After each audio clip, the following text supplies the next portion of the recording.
It is time for a special edition of Litter Media Live, our special edition featuring Pickaway County. And with us here today, we have the president of the Pickaway County Commissioners, and that is Jay Wippel. Also, the other commissioner, not president, but he is present. We can tell you that much. Gary Scherer. Gentlemen, thank you so much for coming in today. They had some big news released this past Thursday. We're going to talk about that and more coming up in just a moment. But our break brought to you today by Litter Quality Propane. There's no bill when there's a fill. Contact Litter Quality Propane today about our metered gas service at litterpropane.com. Back again with two of the three Pickaway County Commissioners. Harold Henson could not be with us here today. Champ, as he tells me. He says, friends call me Champ. I said, okay, we'll call you. He said, I consider you a friend. I'm like, thank you. Appreciate that. That's a good thing to be a friend of Champs. It is. It is. Of course, quick tie-in, Ohio State. You've got the colors on there. Yeah. We're all Buckeye fans and happy about that. Yeah. National champions.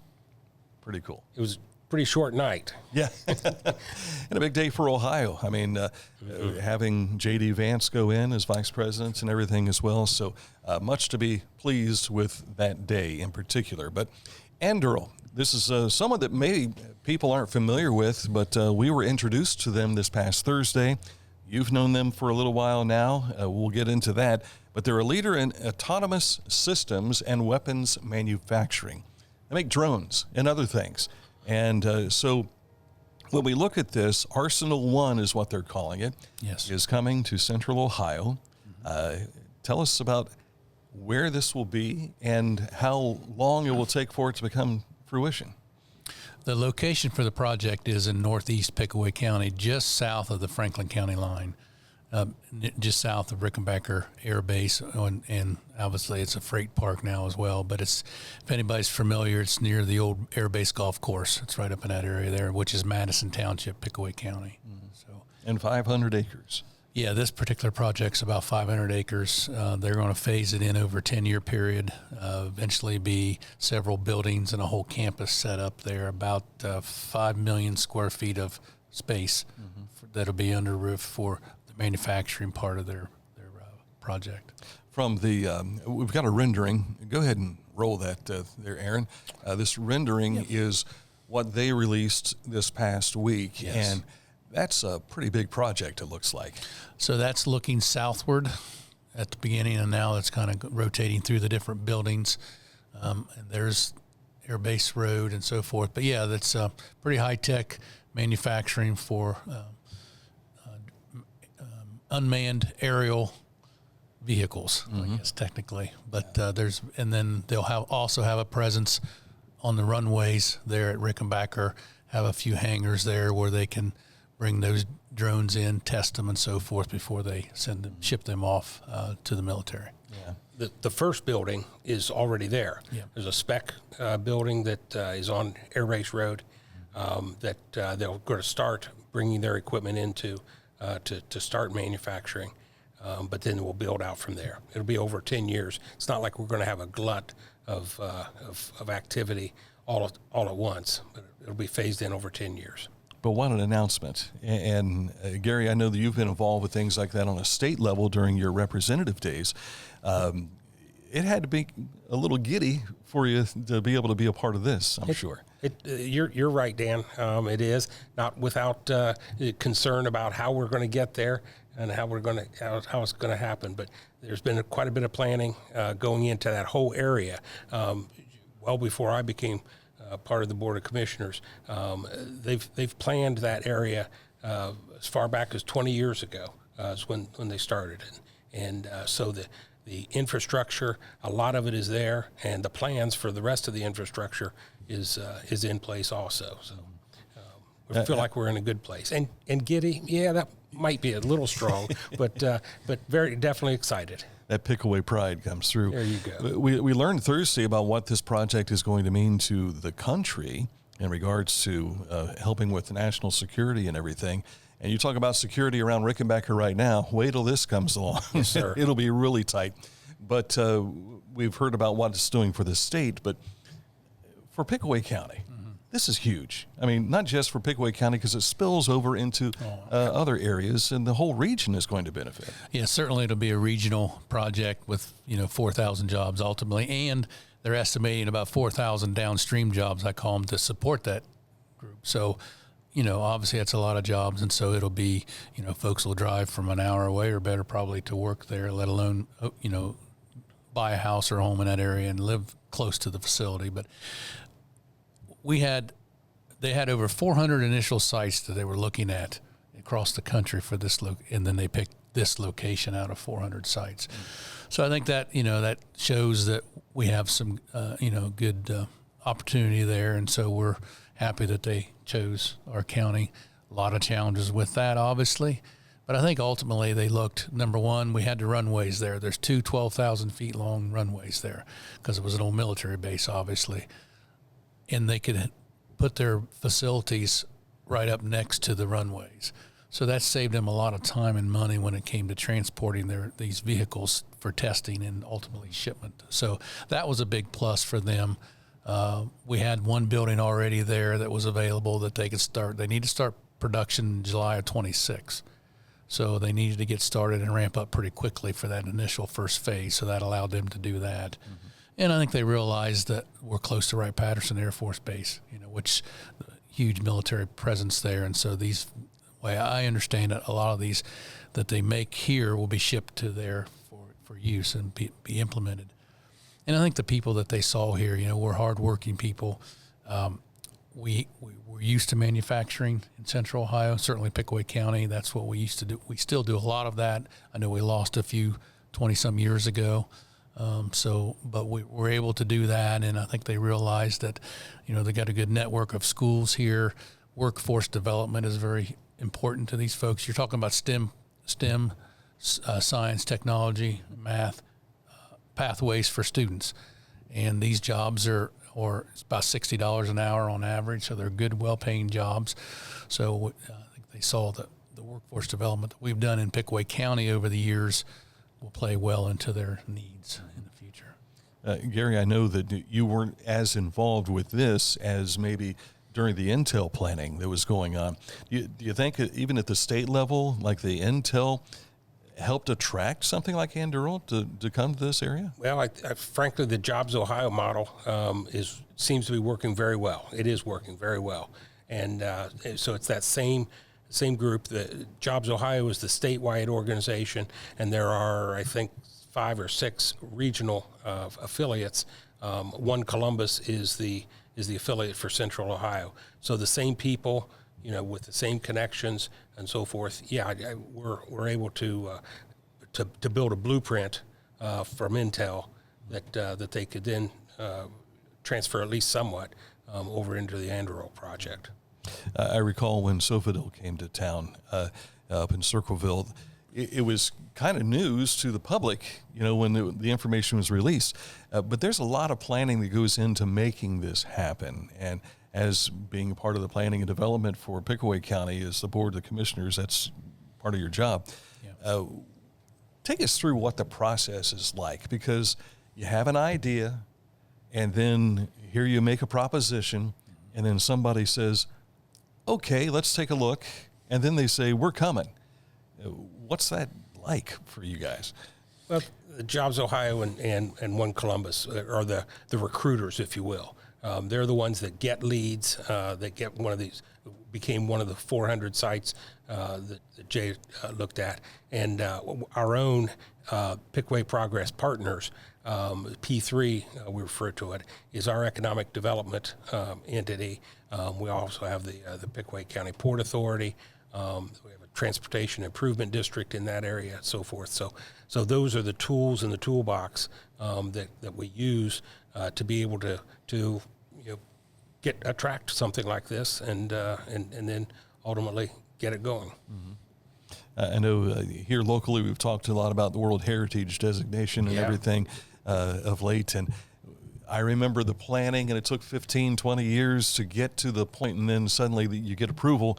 Now what do we do? Yeah. Here it's coming. It's on the way.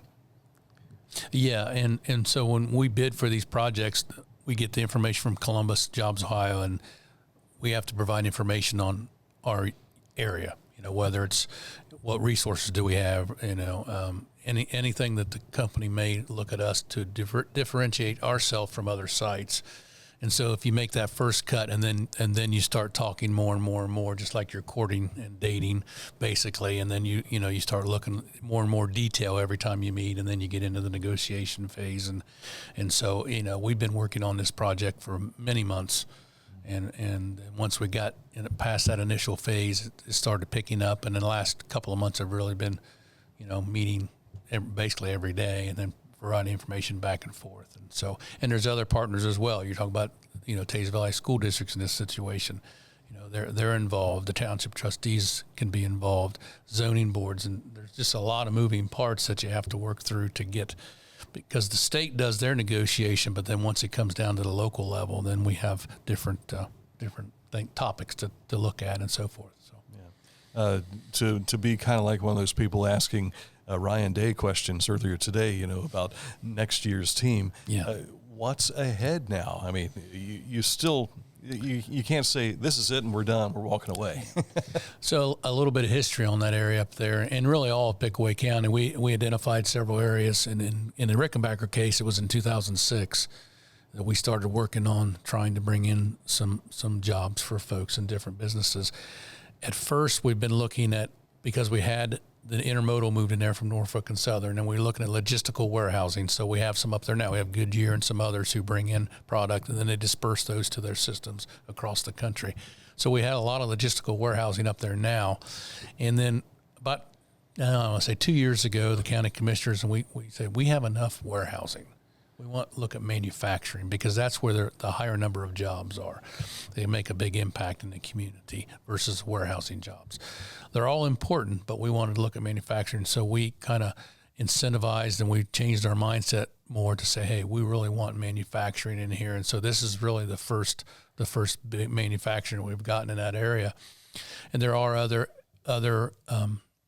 areas in the Rickenbacker corridor, as I call it, that are being considered for other projects as well. So it's not stopping, but certainly, we're looking at diversification. What we really like about this with the defense industry manufacturing is that it's not tied to EVs and it's not tied to automobiles. Those are important as well, but this gives us a diversity in our opportunities to provide jobs for folks. And so that was important to the county commissioners. And so that's what we're looking for now, is diversify what we have there.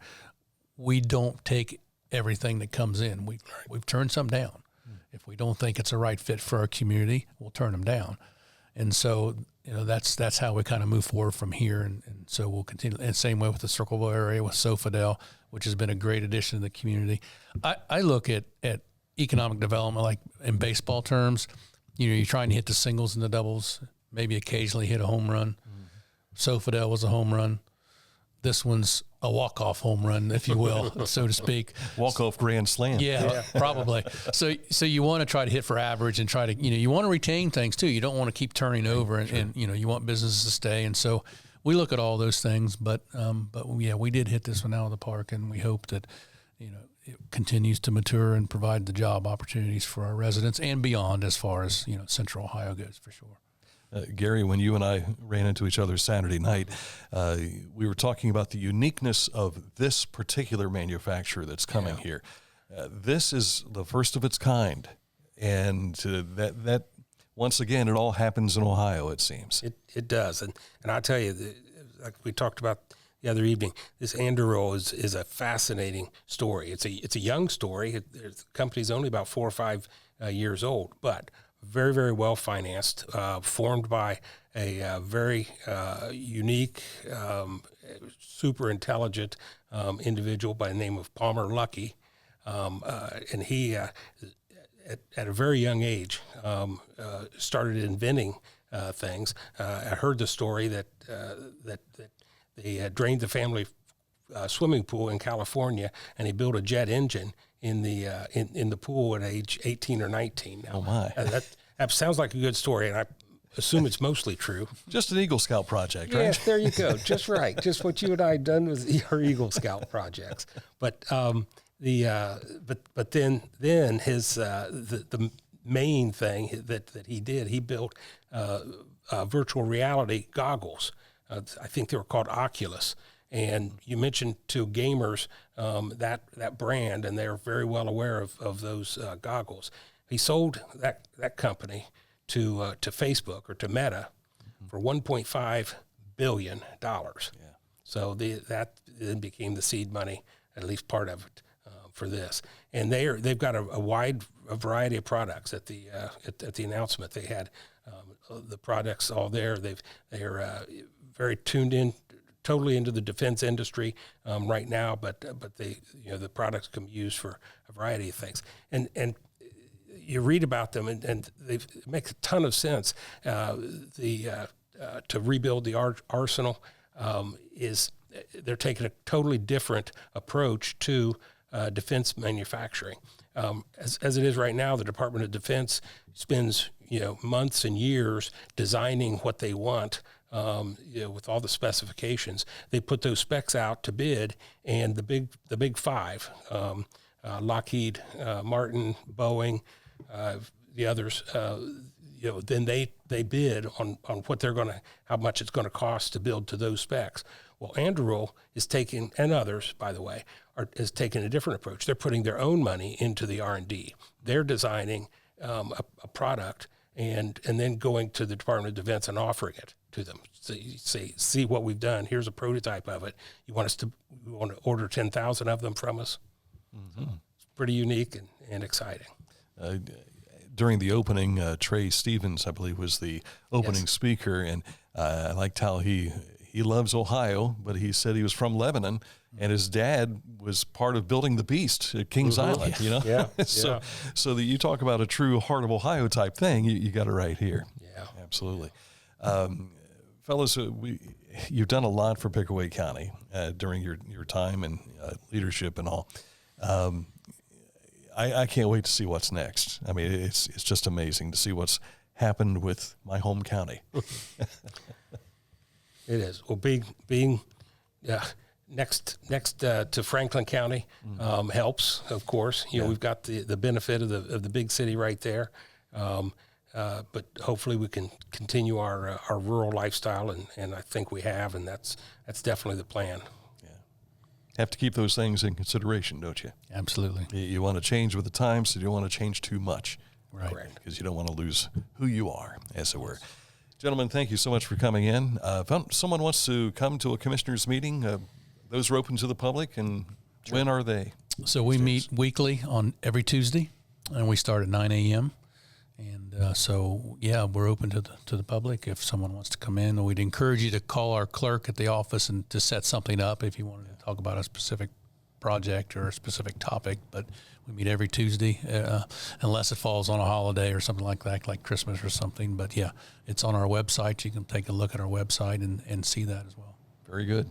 Thank you so much for coming in today. You bet. Thank you. Jay Wippel and also Gary Scherer. I'm Dan Ramey. Thank you for watching this edition of Litter Media Live, brought to you by Litter Quality Propane.